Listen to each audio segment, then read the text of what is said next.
April মাসের ৩ তারিখে বিকেলবেলায় আজকের এই ভিডিওটি করছি। আজকের দিনের প্রধানতম খবর, এটাকে খবর বলা যাবে না, বাংলাদেশের জন্য ডিজাস্টার এবং দুর্ভাগ্য। সেটি হলো বাংলাদেশ থেকে যে সকল পণ্য আমেরিকাতে রপ্তানি হয়, সে সকল পণ্যের উপর মার্কিন সরকার, ডোনাল্ড ট্রাম্প সরকার ৩৭% শুল্ক আরোপ করেছে। ইতিপূর্বে এই শুল্কটি ছিল ১৫%-এর মতো। তাহলে ১৫-১৫-৩০ অর্থাৎ অতিরিক্ত ১৫ আর হলো ৭, ২৩% শুল্ক আরোপ করা হলো।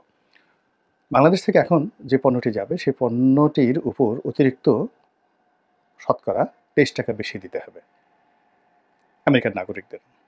এবং এই শুল্কর সঙ্গে যখন এটাকে বেসিক ফান্ডামেন্টাল শুল্ক বলা হয়, আমাদের দেশে ধরুন শুল্ক যদি হয় 5% কথায় কথায় কোনো একটা জায়গাতে, তো সেটার সঙ্গে এটাকে বলা হয় কাস্টমস ট্যারিফ, তার সঙ্গে ভ্যাট যুক্ত হয়, অ্যাডভান্স ইনকাম ট্যাক্স যুক্ত হয়, আরও অলমোস্ট 10-15% যুক্ত হয়। তো সেই ক্ষেত্রে মূল ট্যারিফের উপর অর্থাৎ ৩৭% ট্যারিফের উপর ধরুন আরও 10-15% অতিরিক্ত শুল্ক আরোপ করা হবে। অর্থাৎ সেখানকার আমেরিকান যে জিএসটি, অ্যাডভান্স জিএসটি, আয়কর, তারপরে আরও অনেক কিছু সব মিলিয়ে দেখা যাচ্ছে যে এখন যে দ্রব্যমূল্য তার সঙ্গে যদি আপনি আরও 15% যোগ করেন বা 12% যোগ করেন, অলমোস্ট 50% দাম বেড়ে যায়।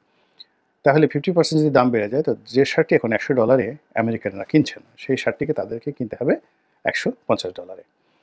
এখন $১৫০ তারা শার্ট কিনতে গিয়ে বাংলাদেশ থেকে যে এখন বছরে $৮ বিলিয়ন আমরা যে এক্সপোর্ট করছি, $8 বিলিয়ন যে আমরা এক্সপোর্ট করছি আমেরিকাতে, এটি কি নেমে $5 বিলিয়ন আসবে, $4 বিলিয়ন আসবে, নাকি এটি $12 বিলিয়ন যাবে? এটি নিয়ে বিতর্ক করার কোনো অবকাশ নেই। সঙ্গত কারণে এই ব্যবসাটা ধস নামবে। আমেরিকাতে যে আমাদের এক্সপোর্ট, সেই এক্সপোর্টটা পরিপূর্ণভাবে ধস নামবে। এখন এই কাজটি ডোনাল্ড ট্রাম্প কেন করলেন? কেন করলেন? এর কারণ হলো যে আমেরিকাতে বাংলাদেশের যে পোশাক, এটি সাধারণত আমেরিকার গরিব মানুষ যারা আছে তারা ব্যবহার করে। গার্মেন্টসের ভাষায় এগুলোকে বলা হয় লো প্রোডাক্ট। এবং সেখানে গিয়ে আপনি দেখবেন যে বাংলাদেশে তৈরি যে কোনো জিন্স বা প্যান্ট, ওদের যে সকল বড় বড় ব্র্যান্ড শপ রয়েছে তাদের কথা আলাদা। কিন্তু ব্র্যান্ডের বাইরে যেগুলো নন ব্র্যান্ডেড প্রোডাক্ট বাংলাদেশ থেকে যায়, এগুলো এতটা সস্তা, এতটা কম দাম।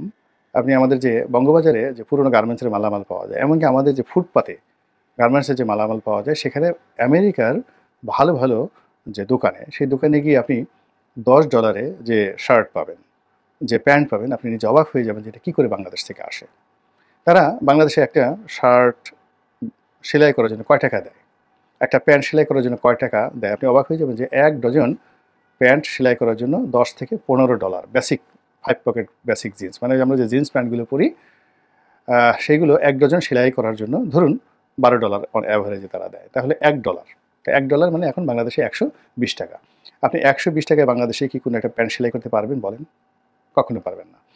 এবং এই যে 120 টাকা করে দিচ্ছে, এই 20 টাকার মধ্যে গার্মেন্টসের যত খরচ তাকে এটার মধ্যে মেনটেন করতে হয়। তার সঙ্গে সঙ্গে আবার এটা যদি এফওবি হয়, তাহলে চট্টগ্রাম বন্দর পর্যন্ত এটাকে ফ্রি পৌঁছে দেওয়ার জন্য তাকে টাকা দিতে হয়। আবার যদি ডিলে করার পরে দেখা যাচ্ছে যে এটাকে যদি এয়ার শিপমেন্ট হয়ে যায়, তাহলে এয়ার শিপমেন্টের সমস্ত খরচ ম্যানুফ্যাকচারকে বেয়ার করতে হয়। এবং সেই ক্ষেত্রে দেখা গেল যে এই 120 টাকার যে প্যান্ট সেলাই করার জন্য সে পায়, এটার মূল্য চলে আসে 50 টাকা ইয়ারে যদি যায়। তো এইভাবে বহু ডিফিকাল্টিস মোকাবেলা করে বাংলাদেশের গার্মেন্টস শিল্প এই পর্যন্ত টিকে আছে। এবং এই বাংলাদেশের গার্মেন্টস শিল্পের উপর নির্ভর করে আমেরিকার নিম্ন মধ্যবিত্ত এবং দরিদ্র জনগোষ্ঠী তারাও টিকে আছে। তো সেক্ষেত্রে ডোনাল্ড ট্রাম্প এই বাংলাদেশের সঙ্গে তাদের যে ট্রেড ডিফিসিয়েন্সি হচ্ছে বা ডেপ্রিসিয়েশন হচ্ছে বা ট্রেড ডিফারেন্স হচ্ছে, ব্যবসা বাণিজ্যে যে বৈষম্য হচ্ছে, এই সুতো ধরে তারা এই যে সিদ্ধান্তটি নিল, তারা অনেকগুলো দেশের বিরুদ্ধে নিয়েছে, কিন্তু বাংলাদেশের বিরুদ্ধে নিল এখানে যতটা না বাণিজ্যিক, যতটা না তাদের নিজেদের দেশের স্বার্থ, তার চেয়ে বেশি হলো তিনি এই বাংলাদেশের উপর, বর্তমান সরকারের উপর একটা ক্রোধ তিনি ঝাড়লেন। এবং এটায় আমেরিকার যে ইকোনমি, ট্রিলিয়ন ডলারের ইকোনমি, সেখানে এই মানে $6 বিলিয়ন, তারপরে $6 বিলিয়ন উপরে অতিরিক্ত এই যে 37% ট্যাক্স, এটা তাদের জন্য একটা পিনাট, মানে পিনাটও না, বাদামের চেয়ে ছোটো কিছু একটা।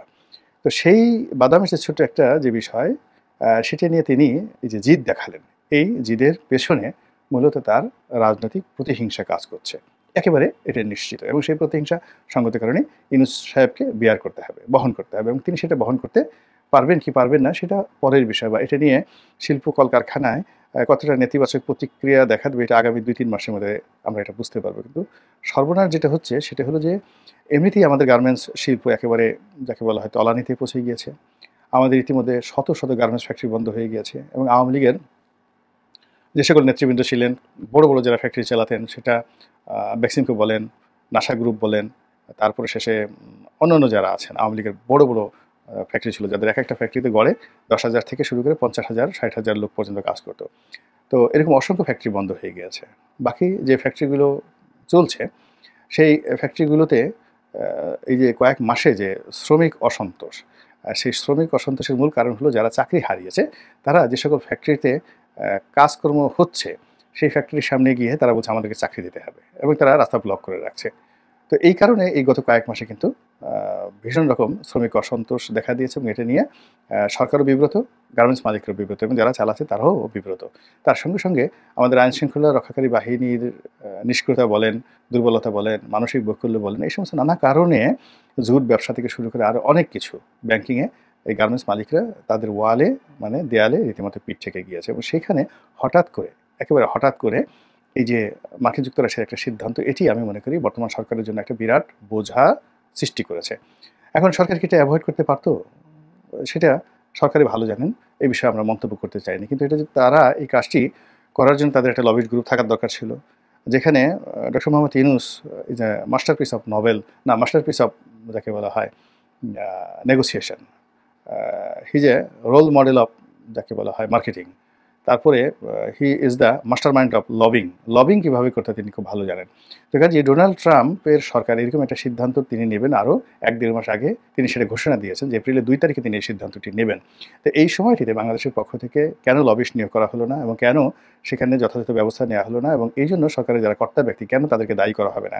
আমেরিকাতে যিনি রাষ্ট্রদূত রয়েছেন তিনি, ওখানে যিনি ট্রেড মিনিস্টার রয়েছেন তিনি, আমাদের পররাষ্ট্র মন্ত্রণালয়ের যিনি উপদেষ্টা রয়েছেন, তাদের সবাইকেই কিন্তু এটা নিয়ে জবাবদিহি করতে হবে। এর কারণ হলো এটা মানুষের রুটি এবং রুজির ব্যাপার। এটা ডক্টর মোহাম্মদ ইউনূস বা তৌহিদ সাহেব এদের খেয়াল খুশির বিষয় নয়। এর সঙ্গে লক্ষ লক্ষ মানুষের রুটি এবং রুজি জড়িত। কাজেই এটা নিয়ে আপিল হতে পারতো, এটা নিয়ে বার্গেনিং হতে পারতো, এটা নিয়ে লবিং হতে পারতো। এটার কোনো চেষ্টা করা হয়েছে বলে আমার জানা নেই, কিন্তু এই জিনিসটা ঘটে গেছে। এই গেল এক। দ্বিতীয়ত হলো এটা কেন ঘটলো হঠাৎ করে, এবং এটা ঘটার আগে আপনারা দেখেছেন যে আমেরিকার যে একটা পত্রিকা নিউ ইয়র্ক টাইমস, সেখানে বাংলাদেশ সম্পর্কে একটা নিষ্ঠুর প্রতিবেদন ছাপা হয়েছে। সেই প্রতিবেদনে বলা হয়েছে যে বাংলাদেশে জঙ্গিবাদ রীতিমতো ভর করেছে, এবং এই জঙ্গিবাদ আগামী দিনে এই অঞ্চলের রাজনীতি এবং অর্থনীতি নিয়ন্ত্রণ করবে। তো কাজেই আমেরিকা যখন কোনো একটি দেশের উপর খড়গ চাপায়, শাস্তি দিতে চায়, তখন কখনো কখনো বিভিন্ন সময়টিতে তারা তাদের উপর নানা রকম অপবাদ দিয়ে থাকে। যেমন তারা আমাদের শত্রু রাষ্ট্র, তারা জঙ্গি রাষ্ট্র, বিশেষ করে ইসলামী জঙ্গি রাষ্ট্র। তারপরে তারা সন্ত্রাসে আন্তর্জাতিক সন্ত্রাসে অর্থায়ন করে, সন্ত্রাসবাদ তারা বিস্তার করে। যেমন লিবিয়ার গাদ্দাফির বিরুদ্ধে ছিল যে সে আন্তর্জাতিক সন্ত্রাসবাদকে উস্কে দিচ্ছে, এই জন্য সরাসরি সেখানে তারা আক্রমণ চালিয়েছে। তো এইরকম কাউকে যখন তারা কিল করতে চায়, মেরে ফেলতে চায়, গলা টিপে ধরতে চায়, কাউকে শেষ করে দিতে চায়, তখন আগে তার চরিত্রটাকে তারা হনন করে, ক্যারেক্টার অ্যাসাসিনেশন করে। তো নিউ ইয়র্ক টাইমসে এই যে বাংলাদেশের বিরুদ্ধে যে ব্যবস্থাটা নেওয়া হলো, সেই ব্যবস্থাটা নেওয়া হলো, হঠাৎ করে শুল্ক বাড়িয়ে দেওয়া হলো, এবং সেই শুল্ক এখন ৩৭% শুল্ক, আগের ১৫%-এর চাইতে যে বেড়ে গেল, অর্থাৎ ১৫ আর ৭, তো ১৫ আর ৭ মানে কত পার্সেন্ট হলো? ১৫, ২০ আর হলো ২, ২২%। তো এই যে ২২% অতিরিক্ত শুল্ক আরোপ হলো, এটা নিয়ে মার্কিন সমাজে একটা প্রতিক্রিয়া তৈরি হয়ে যাবে। জনগণ প্রশ্ন করবে, অনেকে রাস্তায় নামবে, পত্রপত্রিকায় কথাবার্তা হবে। তো সেটাকে ধামাচাপা দেওয়ার জন্য ডোনাল্ড ট্রাম্প সরকার কিন্তু তার আগেই প্ল্যান করে, পলিসি করে নিউ ইয়র্ক টাইমসে বাংলাদেশের বিরুদ্ধে একটা রিপোর্ট ছাপিয়ে দিয়েছে যে এটা একটা সন্ত্রাসের যাকে বলা হয় সূতিকাগার হতে যাচ্ছে, এটি একটি দ্বিতীয় আফগানিস্তান হতে যাচ্ছে। এখানে ওসামা বিন লাদেন, আইএসের মতো সংগঠন আগামীতে তৈরি হবে, নেতা তৈরি হবে।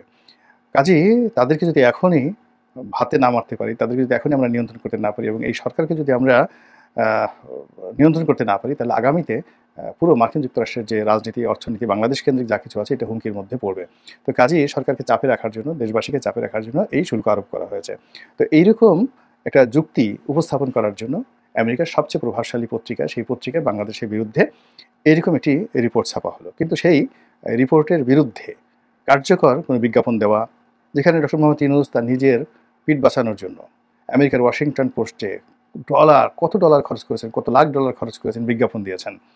তো এখন রাষ্ট্রীয় অর্থ ব্যবহার করে এই নিউ ইয়র্ক টাইমসের এই প্রতিবেদনের বিরুদ্ধে নিউ ইয়র্ক টাইমসে কিন্তু একটা বিজ্ঞাপন দেওয়া যেত। উনি এত লোকজন জানেন, ওনার এত ইংরেজি জানা লোকজন আছে, এত জ্ঞানীগুণী পণ্ডিত আছেন, এখানে আলী রিয়া সাহেব আছেন, তো তিনি সে বিজ্ঞাপনটা দিতে পারতেন। সঙ্গে সঙ্গে তিনি নিউ ইয়র্ক টাইমসের যে কাউন্টার, যে পত্রপত্রিকাগুলো রয়েছে সেখানে তিনি বাংলাদেশ সম্পর্কে অ্যাডভোকেসি করার জন্য তিনি লোক পাঠাতে পারতেন, লোক নিয়োগ করতে পারতেন। তো তো সেই কাজগুলো তিনি করেননি। ওটাকে তিনি কীভাবে নিয়েছেন বা তার লোকজন কীভাবে নিয়েছেন আমি বলতে পারবো না। কিন্তু আমরা যারা সাধারণ জনগণ, আমরা তখনই অনেকেই বুঝতে পেরেছিলাম যে নিউ ইয়র্ক টাইমসে যখনই এরকম একটা নিউজ ছাপা হয়, সেই নিউজের পরেই একটা দুঃসংবাদ যে কোনো একটা দেশের জন্য হয়। তো নিউ ইয়র্ক টাইমসের জন্য হয়, তারপরে শেষে যেটা উইকলি, যেটা টাইম ম্যাগাজিন, সেখানে যখন কোনো প্রচ্ছদ হয়, প্রায় সব ক্ষেত্রেই কিন্তু একটা দুর্ঘটনা লুকায়িত থাকে। তো এই নিউজটি ছিল আমাদের জন্য একটা অশনি সংকেত। আমরা সেই অশনি সংকেতটাকে অনুধাবন করতে পারিনি, এবং সেই অনুধাবন করতে না পারার কারণেই অলনে ছাড়েন বজ্রপাত রূপে আমাদের উপর এই যে ট্যাক্সটা বসে গেল। এবং এটা শুধু এখানে থাকবে না, এটার দ্বিতীয় ধাপে গিয়ে তারা ওই যে শেখ হাসিনার জমানাতে একটা সিদ্ধান্ত নিয়েছিল, নিষেধাজ্ঞা, মানে বাংলাদেশের যে সকল সরকারি আমলা কামলা, রাজনীতিবিদ তাদের স্বার্থের বিরুদ্ধে যাবে, তাদের বিরুদ্ধে নিষেধাজ্ঞা আরোপ করা। এবং সেই নিষেধাজ্ঞা আরোপ করতে গিয়ে যদি এখন সরকারি কর্মে যারা নিযুক্ত তাদের ২-৪ জনকে আবার সেই নিষেধাজ্ঞা দিয়ে দেয়, সরকারি কর্মকর্তা প্লাস এখন যারা রাজনীতি নিয়ন্ত্রণ করছেন, আপনি বোঝার চেষ্টা করেন, রীতিমতো ডিজাস্টার হয়ে যাবে। এবং সরকারের সেই ডিজাস্টারের মধ্যে